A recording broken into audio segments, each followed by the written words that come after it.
Hello everyone! Now let's picture this together.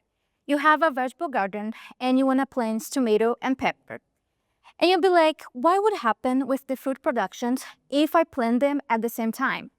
And you'll be like, madness, it doesn't matter, I don't have time for this. But what if I told you that this may matter?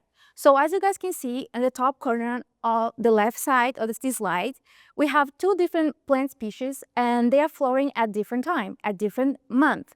So they are not interact with each other, they are not sharing the same pollinator, so they are not used to each other. So in this case, there's no way pollen cross can happen between them, right? And then in the image right beside it, you see also two different plant species, but this time they are flowering at the same time. And by flowering at the same time, they can share pollinator, they interact with each other, and they are used to each other. So when they flower at the same time and they interact, like they have the same, sharing the same pollinators, one thing that can happen is that pollen cross can happen between them. And this is usually bad for the plant, as can impact the seed production and decrease by 20%. But then you'll be like, hold on a second, woman. I see a bunch of flowering plants. They are just fine. So how do they cope with them?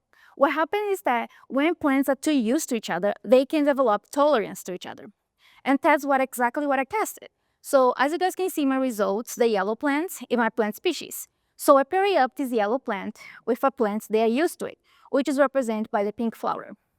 And then I pair up the yellow plant with a plant they are not used to it, which is represented by purple flower.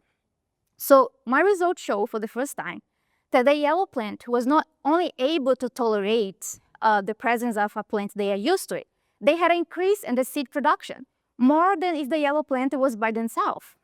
And then when the yellow plant was in the presence of a plant they are not used to it, they had a decrease in seed production. So my results is very important for people who are interested in food production and agriculture, as can help them to pair up the right species that they are used to each other.